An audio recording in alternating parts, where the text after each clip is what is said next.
الحمدللہ وقفا والصلاة والسلام علی عبادہ الذین اصطفیٰ خصوصاً علی افضلہم وخاتم النبیین محمد الامین وعلی آلہ واصحابہ اجمعین اما بعد فاعوذ باللہ من الشیطان الرجیم بسم اللہ الرحمن الرحیم قال رب انصرنی بما کذبون صدق اللہ العظیم وصدق رسولہ الکریم رب اشرح لی صدری ویسر لی امری واحلل عقدۃ من لسانی یفقہوا قولی اللہم ارنا الحق حقا وارزقنا اتباعہ وارنا الباطل باطلا وارزقنا اجتنابہ آمین یا رب العالمین۔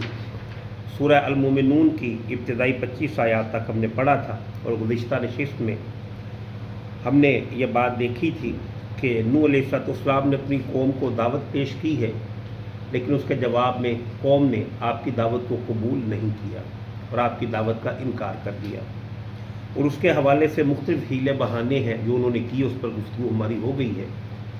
اور پھر یہ کہ یہ طویل عرصہ تقریباً 950 برس انہوں نے اسی کام کے اندر اپنی بستیوں کے اندر لگائے، اور بعض روایات سے یہ بھی پتہ چلتا ہے کہ کتنی نسلیں ہیں اسی بستی کی جو ان کے سامنے گزر گئیں، کتنی نسلیں گزر گئیں، لیکن ہر آنے والی نسل نے ان کے ساتھ وہی رویہ اختیار رکھا کہ ان کی نفی ہی کرتے رہے۔ تو بالکل آخری دور کے اندر پھر آ کر انہوں نے سخت دعا کی ہے۔ اس دعا کی تفصیلات تو بہرحال سورہ نوح کے اندر آئے گی جو 29ویں پارے میں ہے، اور یہ سخت ترین دعا بھی اس وجہ سے انہوں نے کی کہ سورہ ہود کے اندر اللہ تعالیٰ نے انہیں آگاہ فرما دیا تھا کہ اے نوح علیہ السلام آپ کی بستی میں سے کوئی شخص اب ایمان نہیں لائے گا۔ تو اب یہ وہ کیفیت ہے کہ جس کے بعد انہوں نے سخت دعا کی ہے، اس کی ذرا سی جھلک یہاں پر بھی موجود ہے۔ لہذا وہ فرماتے ہیں جب قوم نے انکار کر دیا اور اس پہ 9.5 صدیاں بیت گئیں، آپ ان کو اللہ کی طرف بلا رہے ہیں، وہ ایکسیپٹ نہیں کر رہے، تو اب اللہ تعالیٰ سے مدد طلب کی ہے۔ فرمایا قال رب انصرنی بما کذبون، عرض کی نوح علیہ السلام نے اے میرے رب میری مدد فرما، کیونکہ یہ مجھے جھٹلا رہے ہیں۔ اب یہ جو معاملہ ہے، نصرت کا لفظ عربی زبان کے لیے اندر بہت بڑی مدد کے لیے استعمال ہوتا ہے، گویا بہت بڑی مدد مجھے درکار ہے، یہ مجھے جھٹلا رہے ہیں۔ جھٹلانے سے مراد کسی شخص کی توہین ہے۔ کوئی شخص ہے، اس نے آپ کے سامنے ایک بات رکھی اور وہ کہے کہ نہیں تم جھوٹ بول رہے ہو، منہ در منہ، جیسے اللہ تعالیٰ نے سورہ ہمزہ کے اندر ارشاد فرمایا ہے وَيْلٌ لِّكُلِّ ہُمَزَةٍ لُمَزَةٍ، ایک برائی وہ پیٹھ پیچھے ہوتی ہے اور ایک جو منہ در منہ ہوتی ہے، تانے دینا، جھٹلانا۔ اور واقعہ یہ ہے کہ یہ انسان کے لیے بڑا ہی کربناک کیفیت ہے کہ کوئی شخص آپ کے منہ پر آپ کی انسلٹ کر رہا ہو، آپ کی کریکٹر ایسیسینیشن کر رہا ہو۔ اس سے انسان کی کیفیت جو ہے وہ یہ ہے کہ بہت زیادہ ہی وہ ڈپریشن کے اندر چلا جاتا ہے، اور پھر پوری قوم کہہ رہی ہو۔ اسی طرح کی دعا جناب نوح علیہ السلام نے ایک اور جگہ بھی مانگی ہے، فدعا ربہ انی مغلوب فانتصر، اے اللہ میں مغلوب ہو گیا میری مدد کر۔ ظاہری اعتبار سے بندہ کہ دیکھتا ہے تو آسانی کے ساتھ ان الفاظ سے گزر جاتا ہے، لیکن کبھی غور کریں کہ کسی کو جھٹلانا اس کے لیے کتنی تکلیف دہ بات ہے، کہ قرآن کریم کے اندر حضرت مریم سلام علیہا کا تذکرہ ہوا ہے۔ سورہ مریم کے اندر ہم نے پڑھا ہے کہ ان کے پاس فرشتہ آیا اور اس نے کہا میں اللہ کی طرف سے بھیجا گیا ہوں، لیہب لکی غلاما زکیہ، میں تمہیں پاک بیٹا عطا کروں گا، گویا معجزاتی طور پہ بیٹا ہوگا۔ اور پھر اسی سورہ مبارکہ کے اندر آگے جا کر کہا کہ ہم اسے پوری دنیا کے لیے ایک آیت بنائیں گے، نشانی بنائیں گے، بڑا جلیل القدر بیٹا ہوگا۔ اس کے باوجود جب ان کے ہاں بیٹا جب ڈیلیوری کا وقت آیا ہے تو وہی ہم نے پڑھا ہے کہ یا لیتنی مت قبل ھذا، کہ کاش اس بیٹے کو پیدا کرنے سے پہلے پہلے میں مر گئی ہوتی اور بھولی بسری ایک یاد بن گئی ہوتی۔ کیوں اتنے سخت الفاظ؟ حالانکہ پتہ بھی تھا کہ بیٹا عظمت کا حامل ہے، اپنے اوپر پوری طرح سے یقین بھی ہے کہ وہ تو بالکل پاک دامن ہے، کوئی ڈاؤٹ تو نہیں تھا، پھر بھی اس قدر سخت دعا کیوں مانگی کہ میں مر جاتی؟ کیونکہ آپ ڈر رہی تھیں عام انسان ان پر جو جھوٹی تہمتیں لگائیں گے اور جو ان کی کردار کشی کی جائے گی اس سے آپ ڈر گئے. اور یہ اتنی سخت بات ہے کہ انہوں نے کہا کہ ایسا بیٹا بھی مجھے نہ ملتا، مجھے موت ہی آ جاتی. جبکہ ہمارے لیے کتنا آسان ہے لوگوں کی عزتوں کے ساتھ کھیل جانا. ہمیں کوئی لحاظ نہیں ہے کہ جس کو مرضی جھوٹا کہہ رہے ہیں، جس کو مرضی جو مرضی کہہ رہے ہیں. کوئی تصور ذہن میں، حالانکہ سامنے والے کے لیے یہ ہماری اردو کی بھی کہاوت ہے کہ تلوار کے وار تو زخم تو مٹ جاتے ہیں، زبان کے لگے ہوئے گھاؤ جو ہیں وہ نہیں مٹتے. نوح علیہ السلام کے ساتھ یہی کچھ ہوا ہے. انہیں کوئی ہاتھ سے شاید نہیں مارا گیا، لیکن زبان کے ساتھ وہ اذیتیں دی جانی، انسلٹ کرنی، اہانت کرنی، جو ہمارا کلیکٹیو سطح پہ آج وتیرہ بن گیا ہے.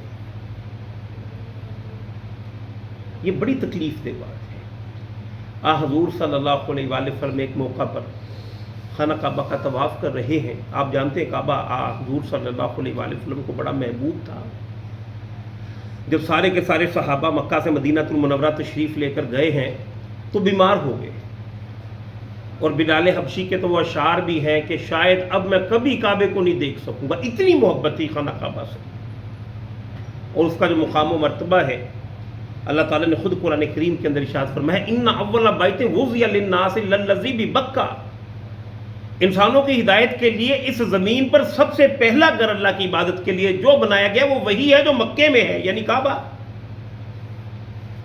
حضور سے خطاب کرتے ہیں اور خطاب کر کے فرماتے ہیں کعبہ تیری کتنی حرمت ہے، کتنی تجھے اللہ نے عظمت و عزت عطا فرمائی ہے، حج کے لیے وہیں جانا پڑتا ہے. تو فرمایا ایک بندہ مومن کی عزت اللہ تعالیٰ کے ہاں تیری حرمت سے بڑھ کر ہے. گویا کہ آپ نہ حق کسی کی توہین کر رہے ہیں، نہ حق کسی کی انسلٹ کر رہے ہیں. تو میں کہوں اس حدیث کے پیرائے میں دیکھیں تو پھر کیا کر رہے ہیں. سامنے والے کے لیے وہ الفاظ کس قدر تکلیف دہ ہیں جو ہم آسانی سے کہہ جاتے ہیں. تو اس حوالے سے غور و خوض کرنا چاہیے انسان کو. دیکھیے ایک مقصد تو آپ کا یہ ہے، پہلی بات تو یہ ہے کہ اگر کوئی انفرادی معاملہ ہے، کسی شخص کے بارے میں آپ کو تجربہ ہوا، کوئی یہ بات سنی، آپ نے یہ محسوس کیا کہ شاید وہ جھوٹ ہوگا، تو اسے جھوٹا کہنے کے بجائے اس کی چھان بین کر لیں. اور اگر کوئی انفرادی معاملہ ہے تو چھان بین کریں ہی نہ، کیونکہ برائیوں پر تو ویسے ہی پردہ ڈالنا چاہیے. اما عائشہ طیبہ طاہرہ کے سامنے کسی شخص نے تذکرہ کیا حضور صلی اللہ علیہ وآلہ وسلم کی غالباً 2 بیگمات کا، ازواج مطہرات کا. فرمایا ان میں سے ایک زوجہ محترمہ تو وہ ہے کہ جو روزہ کھولنے میں جلدی کرتی ہیں اور دوسری ذرا تاخیر سے کام لیتی ہیں. اب اہل سنت کے ہاں روزہ کھولنے میں جلدی کرنا یہ برکت والا کام ہے، بہتر کام ہے. ہم اگر ہوتے تو ہم کہتے ہیں کون ڈیٹ کون کرتا ہے تاکہ مجھے پتہ چلے برا آدمی کون ہے، ان میں سے غلط حرکت کس سے ہو رہا. میں ہوتا میں یہی کہتا نا. انہوں نے ایک ہی نام پوچھا کہ جلدی کون کرتی ہے، اس کا نام پوچھا. گویا کہ وہ نام جو ہے وہ ہمیشہ ہمیش کے لیے مشہور ہو جائے اپنی اچھائی کی وجہ سے. اور جن کے ہاں تھوڑی بہت کوئی کمی کجی ہے تو اس پہ پردہ ڈال دے، اس کا نام پوچھا ہی نہیں. تو پہلی بات تو یہ ہے کہ آپ نے اگر کسی کے اندر محسوس کی ہے بات، وہ انفرادی معاملہ ہے تو اسے پھینک دیں وہیں پہ. لیکن اگر آپ دیکھتے ہو کوئی اتنا بڑا جھوٹا ہے جس کے اثرات پورے کے پورے معاشرے پہ پڑ رہے ہیں، تو اس کو جھوٹا کہنے سے پہلے بھی اس کے لیے کچھ چھان بین کر لیں، کو غور و خوض اس کے اوپر کر لیں. خواہ مخواہ کسی کی کردار کشی کا حصہ نہ بنے، اور خواہ مخواہ اللہ تعالیٰ کو ناراض نہ کریں، خواہ مخواہ لوگوں کے جذبات سے نہ کھلیں. اللہ سبحانہ و تعالیٰ ان چیزوں کو پسند نہیں فرماتے. یعنی ایک پیغمبر کا کتنا حوصلہ ہوتا ہے، وہ بھی کہہ رہے ہیں قال رب انصرنی بما کذبون، اے اللہ تعالیٰ جس طرح یہ مجھے جھٹلا رہے ہیں تو میری نصرت فرما، میری مدد فرما، میرے لیے آسانی کا معاملہ جو ہے وہ فرما. اب اللہ تعالیٰ نے آگے سے جواب دیا ہے فَأَوْحَيْنَا إِلَيْهِ، اللہ تعالیٰ فرماتے ہم نے وحی کی ہے نوح علیہ السلام کی طرف أَنِ اصْنَعِ الْفُلْكَ بِأَعْيُنِنَا، کہ ہماری آنکھوں کے سامنے ایک کشتی بنائیے. یہ بھی ہم نے پڑھا ہے سورہ ہود کے اندر کہ اللہ سبحانہ و تعالیٰ نے انہیں بتاتے رہے کہ اب یہ کیجیے، اب یہ کیجیے، اب یہ کیجیے۔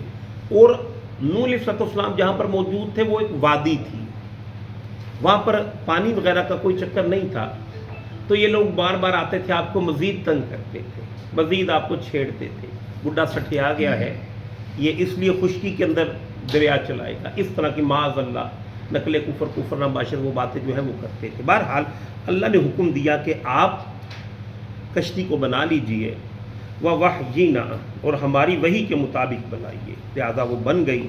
فَإِذَا جَاءَ أَمْرُنَا، تو جب آ جائے ہمارا حکم، وَفَارَتِ النُّورُ، تو کوئی خاص جگہ ہے کہ تنور جو ہے وہ ابل پڑے گا۔ اس کی ایک مثال تو لوگوں نے یہ لی کہ اس سے مراد کہ جب ماحول خوب گرم ہو جائے گا تو اللہ تعالیٰ پھر پانی کا عذاب لے کر آئے گا، یا پھر ایک دوسرا کہ کوئی خاص جگہ ہوگی کہ جس کی نشاندہی کر دی کہ یہاں سے پانی نکلے گا، اور یہ پانی اس قدر بہے گا اور اتنی تعداد اور مقدار کے اندر ہو جائے گا کہ پوری کی پوری اس بستی کو اپنی لپیٹ میں لے لے گا۔ اور بستی کو لپیٹ میں لینا یہ تو چھوٹی بات ہے، دنیا کی ساری تہذیبوں کے اندر، ان کی ہسٹری کے اندر آپ کو ایک بہت بڑے طوفان کا تذکرہ ملے گا، تو محسوس ہوتا ہے کہ اس وقت کی معلوم دنیا جتنی بھی ہے سب تک وہ طوفان کے جو افراد ہیں وہ پہنچے۔ لہذا فرمایا وفارت النور، ابل پڑے گا نور، فَاسْلُكْ فِيهَا مِنْ كُلٍّ زَوْجَيْنِ اثْنَيْنِ، تو آپ داخل کر لیجئے گا اس کشتی میں ہر جن سے دونوں جوڑے، یعنی نر اور مادہ، کوئی پھل پھول جو ہے ان کے بھی آپ جوڑے اس کشتی کے اندر رکھ لیجئے، اور جو کہ جانور ہیں، پرندے ہیں، چرندے ہیں، درندے ہیں، ان کے بھی رکھ لیجئے۔ وہ محسوس ہوتا تھا کہ اللہ کا ارادہ اور عزائم یہی سے ظاہر ہو رہے تھے کہ یہ قوم جو پیغمبروں کا انکار بھی کرتی ہے، ان کی اہانت بھی کرتی ہے، ان کے بارے میں فیصلہ یہ ہو گیا کہ اب انہیں چھوٹ مزید نہیں دی جائے گی۔ وَأَهْلَكَ، اور اپنے گھر والوں کو بھی بٹھا لیجئے، إِلَّا مَنْ سَبَقَ عَلَيْهِ الْقَوْلُ مِنْهُمْ، سوائے اس کے کہ طے ہو گئی جس کے بارے میں بات ان میں سے۔ یعنی آپ کے 3-4 بیٹے تھے، تو 3 جو بیٹے ہیں ان کے بارے میں تو یہ ہے کہ وہ دار اسلام کے اندر داخل ہوئے تھے، لیکن ایک بیٹا جو ہے وہ دار اسلام کے اندر داخل نہیں ہوا تھا، اور ان کی اہلیہ بھی نہیں ہوئی تھی۔ ان کے بارے میں اگرچہ کہ وہ پیغمبروں کے ساتھ ان کے بڑے قریبی تعلق اور رشتے تھے، لیکن بہرحال اللہ تعالیٰ نے انہیں بتا دیا تھا کہ ان کو اللہ سبحانہ ہوا تعالیٰ جو ہے وہ معاف نہیں کریں گے۔ لہذا فرمایا وہ لوگ جو آپ کے گھر میں سے صاحب ایمان ہیں ان کو تو کشتی پہ سوار کر لیجئے، اور جو صاحب ایمان نہیں ہیں ان کے بارے میں کچھ سے کوئی بات نہ کیجیے گا۔ وَلَا تُخَاطِبْنِي فِي الَّذِينَ ظَلَمُوا، اور نہ بات کیجیے مجھ سے ان لوگوں کے بارے میں جنہوں نے ظلم کیا، إِنَّهُمْ مُغْرَقُونَ، بے شک وہ بھی غرق کر دیے جائیں گے، وہ بھی اس سے بچیں گے نہیں۔ آیت نمبر 27 تک پڑھا ہے، یہیں سے انشاءاللہ لذیذ نوح علیہ السلام کا واقعہ چل رہا ہے، یہیں سے انشاءاللہ لذیذ آگے پڑھیں گے۔ وآخر دعوانا ان الحمد للہ رب العالمین۔